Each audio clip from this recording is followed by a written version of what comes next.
E vamos continuar com Independência, parte 2 agora. Ainda vamos ter na próxima aula, parte 3 e 4, né? Para você ver um longo assunto, né? Para vocês entenderem o que significa o Brasil se tornado independente em 7 de setembro de 1822. Então, como eu dizia para vocês, o rei desapropriou todas as casas e mandou as pessoas morarem, sabe Deus onde, para a corte portuguesa. Também fundou o Banco do Brasil, o primeiro banco, né, das nossas terras, que até hoje existe por aí, enquanto o povo aí não privatizar, né? E também assinou tratados que foram fundamentais para o Brasil. E aí vejam, para muitos historiadores é nesse momento que a colônia adquire uma certa liberdade. Por quê? Um dos tratados era livre comércio com as nações amigas. Olha só. Então agora, diferente do pacto colonial anteriormente, os portos brasileiros poderiam fazer comércio com as nações amigas. Aí você pensa, maravilha! Então finalmente a colônia agora era livre para fazer comércio com quem ela quisesse, com quem oferecesse os melhores preços. Calma lá, não é bem assim também. Na verdade, as nações amigas era só uma, que era a Inglaterra. Lembra-se? O rei fugiu justamente porque não conseguiu se desvencilhar dos acordos comerciais com a Inglaterra. E os navios ingleses até mesmo escoltaram a corte portuguesa, os navios portugueses até o Brasil. Então, obviamente, né, eles queriam alguma vantagem nessa história da família real vir para o Brasil. E aí qual foi a grande vantagem? Agora as nações amigas, no caso a Inglaterra, podiam fazer negócio com o Brasil na hora que quisesse. Perfeito para os ingleses, principalmente, né?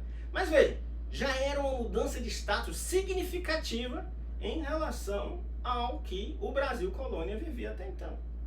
Então vejam, pela primeira vez, os colonos brasileiros podiam fazer comércio diretamente com a Inglaterra e não mais com Portugal, comprar os produtos de Portugal, né? Mesmo que fossem produtos ingleses, primeiro eles tinham que ir para Portugal para depois ir para o Brasil. Agora eles podiam comprar direto da Inglaterra, né? Perfeito, já melhorou bastante, né? E a partir desse tratado, aos poucos, a situação do Brasil foi mudando. É o chamado Brasil joanino, que é um Brasil que começa a sentir o gosto da liberdade. Um Brasil que começa a sentir o gosto de não ser mais colônia. Então vejam, o período joanino no Brasil, ele dura de 1808, né, até 1820, quando, né, ocorre uma revolta lá em Portugal. E os portugueses exigem que o rei português volte para Portugal.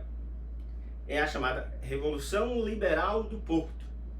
Então vejam, a desculpa para que o rei português viesse para o Brasil já tinha passado 12 anos. E o rei português continuava no Brasil. Por quê? Napoleão tinha sido derrotado e estava preso naquele momento ali na ilha de Santa Helena. E aí não havia mais desculpas para que o rei português permanecesse aqui. Mas veja só, o clima daqui era melhor, né? Portugal também não é essas coisas, né? O Rio de Janeiro era até agradável. A Carlota Joaquina, a rainha, ela tinha muita gente para dar à vontade, né? Então ela queria ficar por aqui, né? E o rei português nunca comeu tão bem, né? Experimentou frangos para guardar nos bolsos. Dizem que era verdade, que ele andava com os frangos guardados nos bolsos para comer mais tarde, né? Então eles estavam adorando ficar por aqui. Mas aí eles foram chamados de volta, né? E os portugueses da Revolução Liberal do Porto foram taxativos, né? Ou vocês voltam, ou então, né, o destronaremos. E aí o rei português não queria perder o trono de Portugal e voltou para Portugal, né? Antes disso, né, os brasileiros estavam tão acostumados já a se sentir livres que começaram até mesmo a pensar em fazer uma insurreição contra o rei português para garantir essa liberdade.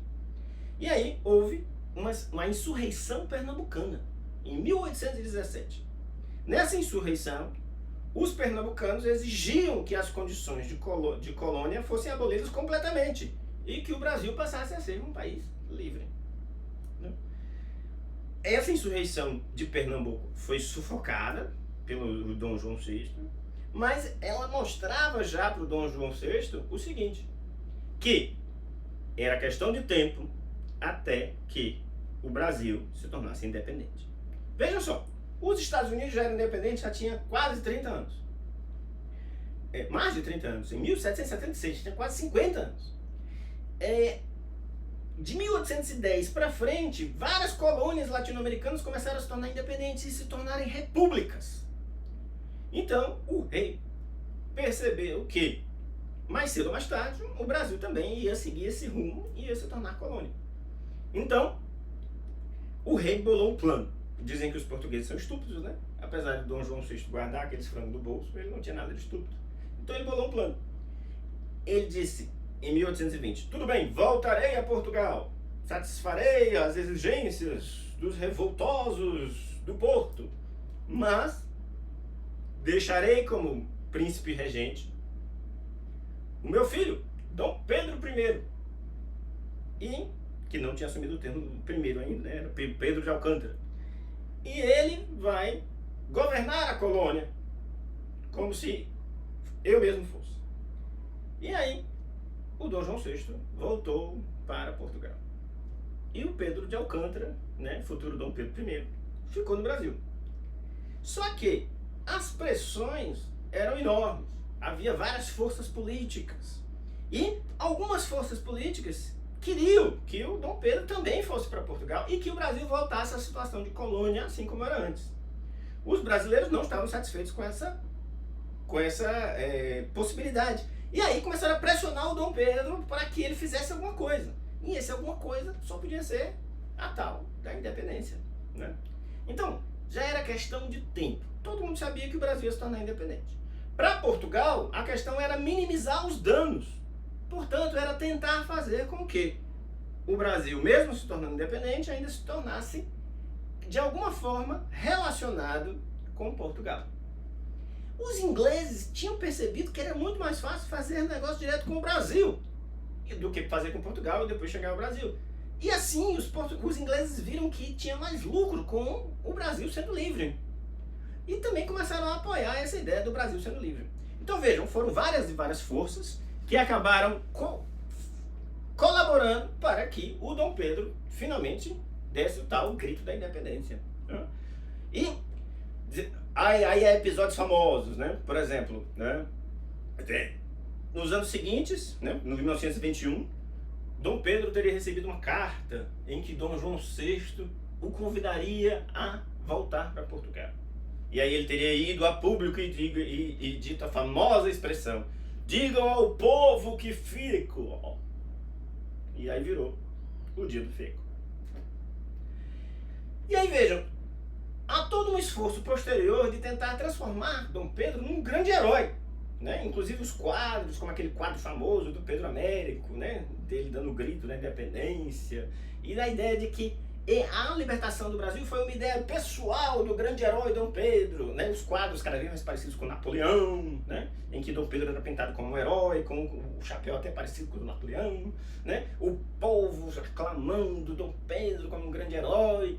Mas isso tudo, na verdade, era fruto muito de imaginação política de quem queria transformar o Dom Pedro num herói e que achava que o Brasil, esse país que estava nascendo, precisava de heróis.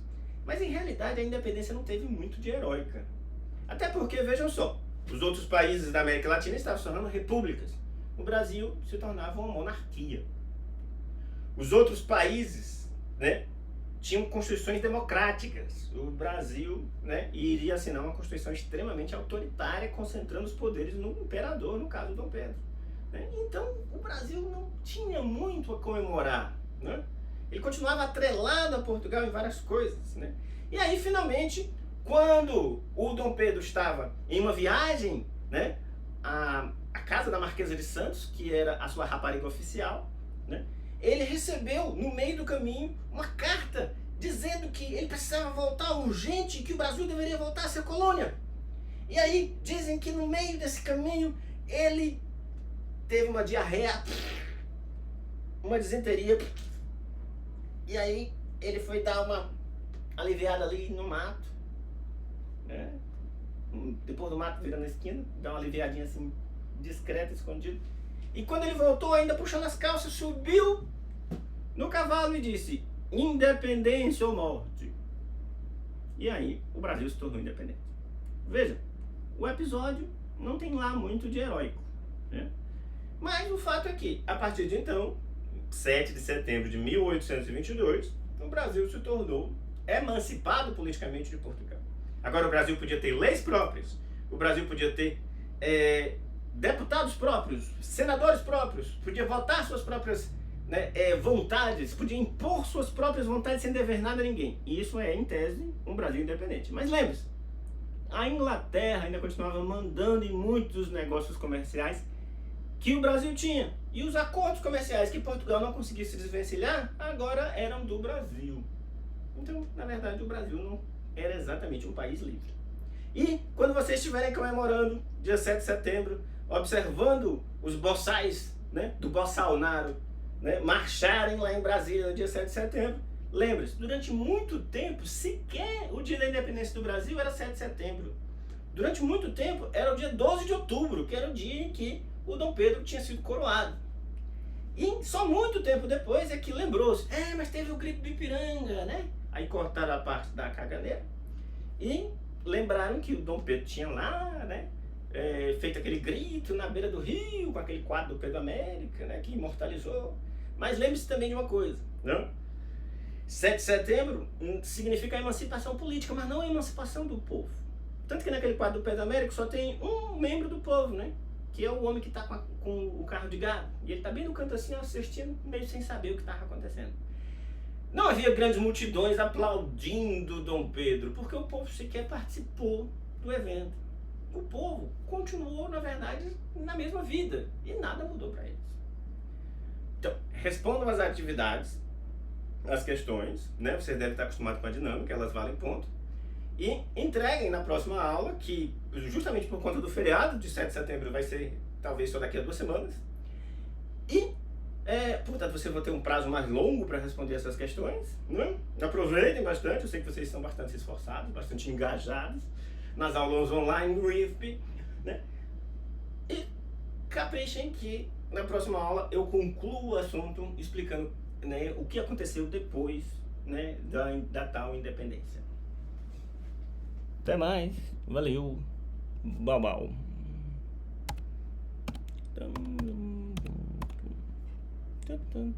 Pom, pom.